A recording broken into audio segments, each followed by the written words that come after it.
नमस्कार जय जगन्नाथ। सर्वप्रथमे समस्त दर्शक बंधु मान स्वागत जनाई गौरीशंकर आरंभ करुछि आजिर कार्यक्रम।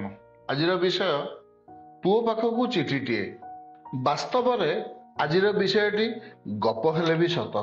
तेबे बापा आज पुओ पाखकु कौन लिखिछंती जानिया पई भिडियोटी को शेष पर्यंत देखंतु। सेदिन थिला रविवार। नवघन बाबू खटरे शोईथांती किंतु आखिरे निद न थाए। धर्मपत्नी गीता देवी दिन जाकर काम करी करी क्लांत होई शोई पड़ी थांती।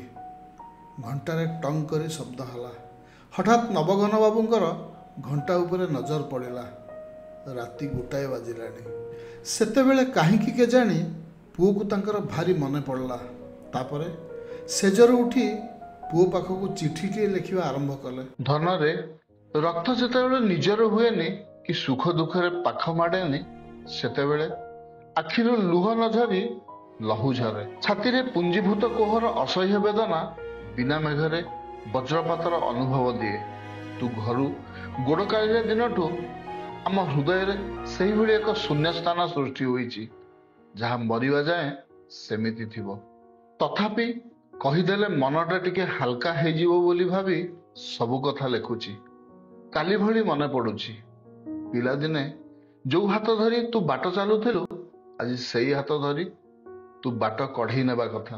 ହେଲେ ଜାଣିଛୁ ପୁଅ ଆଜି ତୋ ସ୍ଥାନ ନେଇଛି ଗୋଟିଏ ନିର୍ଜୀବ ବଙ୍କୁଲି ବାଡ଼ି ଆଉ ସଜୀବ ଆଶାବାଡ଼ିଟି ଆମ ପାଇଁ ଆକାଶ କଇଁଆ ଚିଲିକା ମାଛ ହୋଇଯାଇଛି। ସେଦିନ ପଇସା ଅଭାବରୁ ଉଚ୍ଚଶିକ୍ଷାରୁ ବଞ୍ଚିତ ହୋଇ ଯେଉଁ ଯନ୍ତ୍ରଣା ମୋ ମନକୁ ଛଟପଟ କରିଥିଲା ସେ ପରିସ୍ଥିତିକୁ ସାମ୍ନା କରିବାର ଅବସର ମୁଁ ତୋତେ ଦେଇନି। ମୁଣ୍ଡ ଧଳା ତୁଣ୍ଡରେ ମାରି ତୋତେ ଇଞ୍ଜିନିୟର କରେଇଛି।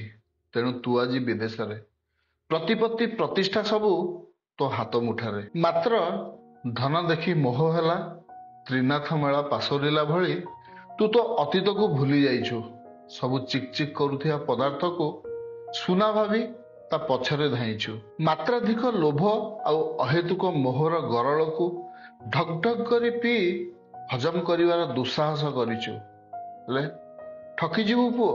ତୁ ବୁଝିପାରୁନୁ ସୁଖ କିଛି ଯାଦୁର ଛଡ଼ି ନୁହେଁ ଯେ ମନ୍ତ୍ର ବଳରେ ତାହା ମିଳିଯିବ ଆଉ ଦୁଃଖ ଏକାବେଳକେ ଉଭେଇଯିବ। ଶାନ୍ତି କେଉଁ ବଜାର ସଉଦା ନୁହେଁ ଯେ ଟଙ୍କା ବଳରେ କିଣି ଆଣିବୁ। ବରଂ ସୁଖ ଏକ ପ୍ରବାହମାନ ଧାରା ଯାହା ଅନ୍ୟର ତ୍ୟାଗ ଉପରେ ପର୍ଯ୍ୟବସିତ। ଆଉ ଶାନ୍ତି ସବୁରି ଭିତରେ ବିରାଜମାନ। ହେଲେ କିନ୍ତୁ କସ୍ତୁରୀ ମୃଗ ସମ ତୁ ତାକୁ ଜଗତ ସାରା ଖୋଜି ବୁଲୁଛୁ। ଆମର ତ୍ୟାଗ ତପସ୍ୟାର ଅମୃତ ଫଳ ତୋ ଜୀବନକୁ ସରସ ସୁନ୍ଦର ସୁଖମୟ କରିଥିବା ବେଳେ ତୋର ମଧ୍ୟ କିଛି କର୍ତ୍ତବ୍ୟ ଅଛି। ହେଲେ ଅଫସୋସ ସେ ଆଶା ଆଜି ମରୁଭୂମିର ମରିଚିକା। ଶାସ୍ତ୍ର କହେ ପିତାମାତା ସୁକୃତରୁ ପୁତ୍ର ହୁଏ ସୁଖୀ। ସୁପୁତ୍ର ଜନ୍ମ ହୋଇଲେ କୁଳ ଧର୍ମ ରଖି। ପିଲାଦିନେ ପାଠ ଛଡ଼ା ଢେର ସାଠ ତୋତେ ପଢ଼େଇଛି। ଅନେକ ଉଦାହରଣ ଦେଇ ତୋ ଜୀବନକୁ ରୁଦ୍ଧିମନ୍ତ କରିବାକୁ ଚେଷ୍ଟା କରିଛି। ହେଲେ କର୍ମକ୍ଷେତ୍ରରେ ତାହା କେତେ ଉପଯୋଗ କଲୁ? ଏମିତି କି ପରିସ୍ଥିତି ଆସିଲା ଯେ ଏକାବେଳକେ କୃତଘ୍ନ ହେଇଗଲୁ? ଆଜି ବାପା ମାଙ୍କୁ ଭୁଲିଲୁ, କାଲି ମାତୃଭୂମି ମାତୃଭାଷାକୁ ଭୁଲିଯିବୁ। ଏଇଥିପାଇଁ କ'ଣ ମୁଁ ତୋ ପଢ଼ାଘର କାନ୍ଥରେ ଲେଖି ମାରିଥିଲି ସ୍ୱାମୀ ବିବେକାନନ୍ଦଙ୍କ ବାଣୀ, ଯେଉଁଥିରେ ଲେଖା ଥିଲା ଯେବେ ମଣିଷ ହେଇ ଜନ୍ମ ହେଇଛ ତେବେ ନିଜର ଅଲିଭା ସ୍ୱାକ୍ଷର ଧରାପୃଷ୍ଠରେ ଛାଡ଼ିଯାଅ। ନିଜ ପରିଧିରୁ ବାହାରି ଆପଣାର ଜନଙ୍କୁ ହତାଦର କରି ଖାଲି ପୁଳା ପୁଳା ଟଙ୍କା ରୋଜଗାର କରି କେହି କେବେ ଅମର ହେବା ଇତିହାସରେ ନାହିଁ। କାରଣ ଯିଏ ନିଜେ ବଞ୍ଚିବା କାରଣରୁ ଅନେକ ଲୋକ ବଞ୍ଚନ୍ତି ସେ ମନୁଷ୍ୟକୁ ହିଁ ଜୀବିତ ମନେ କରାଯାଏ। ଅନ୍ୟଥା କୁହା କ'ଣ ନିଜ ଥଣ୍ଟରେ ତା ପେଟ ଭରେ ନାହିଁ କି? ଉପଯୁକ୍ତ ବିଦ୍ୟା ବିନୟର କାରଣ ହୋଇଥାଏ ଆଉ ଫଳନ୍ତି ବୃକ୍ଷ ସର୍ବଦା ନଇଁ ପଡ଼ିଥାଏ। ହେଲେ ତୋ ପାଖରେ ତାହା ଅଳ୍ପ ବିଦ୍ୟା ଭୟଙ୍କରୀର ରୂପ ନେଇଛି। ତାକୁ ବଦଳାଇବାକୁ ଚେଷ୍ଟା କର। ପୁଅରେ ଆଜି ଯେଉଁଠି ଥିଲେ ବି ଝୁଣ୍ଟି ପଡ଼ିଲେ କ'ଣ ତୋ ପାଟିରୁ ବଉଳ ଡାକ ବାହାରୁନି? ତାହେଲେ ତାକୁ ଭୁଲି ଯିବାକୁ ଚେଷ୍ଟା କରୁଛୁ କେମିତି? ସେ ନାଁଟି ତ ଅସ୍ଥି ମଜାଗତ। ଅଭ୍ୟାସ କରି କେହି ତାକୁ ମନେ ରଖେନି କି ଚାହିଁଲେ ବି ତାକୁ ଭୁଲି ପାରିବନି। ଗର୍ଭଧାରଣ କରିବା ଠାରୁ ଲାଳନ ପାଳନ କରି ବଡ଼ କରିବା ଯାଏଁ ସିଏ ଖାଲି ଦେଇ ଜାଣିଛି। ପିଲା ପାଇଁ କଷ୍ଟ ସହି ଜାଣିଛି, ଅଥଚ ପ୍ରତିବଦଳରେ କିଛି ଆଶା ରଖିନି। ଆଦିଗୁରୁ ଶଙ୍କରାଚାର୍ଯ୍ୟ କହିଛନ୍ତି, କେବେ କେବେ କୁପୁତ୍ର ଜାତ ହୋଇପାରନ୍ତି, ମାତ୍ର କୁମାତା କେବେ ବି ନୁହେଁ।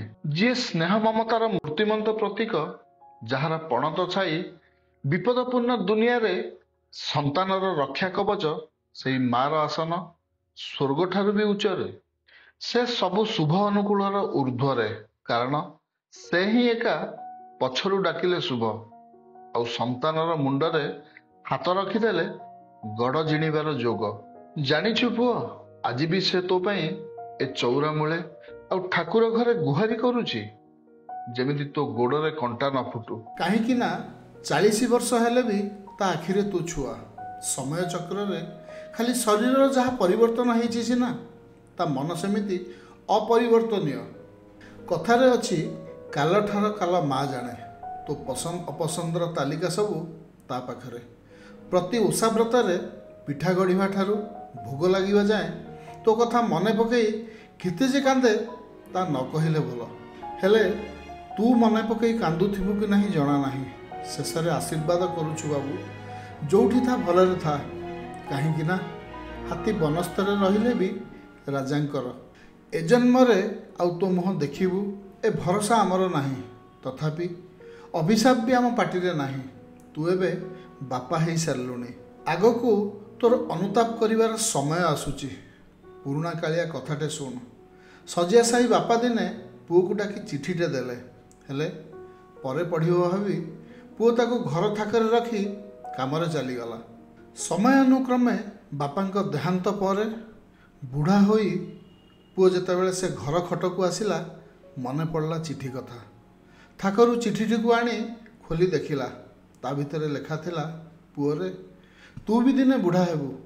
ବାପାଙ୍କ ପ୍ରତି ଅବହେଳା କରିଥିବା ଏବଂ କଥାକୁ ଅବମାନନା କରିଥିବା ପୁଅଟି ସେଦିନ ଢେର ଅନୁତାପ କଲା। ହେଲେ ସମୟ ଚକକୁ ଫେରେଇ ଆଣିବାର ଉପାୟ ନଥିଲା।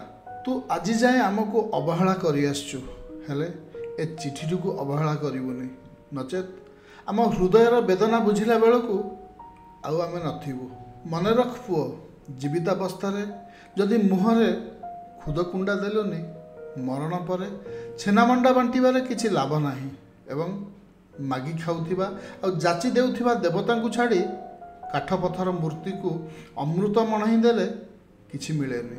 ଇତି ତୋର ଗଲା ଦିନର ଅତି ଆପଣାର ବାପା ବୋଉ ଆଉ ଆଜି ଦିନର ଅବହେଳିତ ବୁଢ଼ା ବୁଢ଼ୀ ଦୁଇଟା।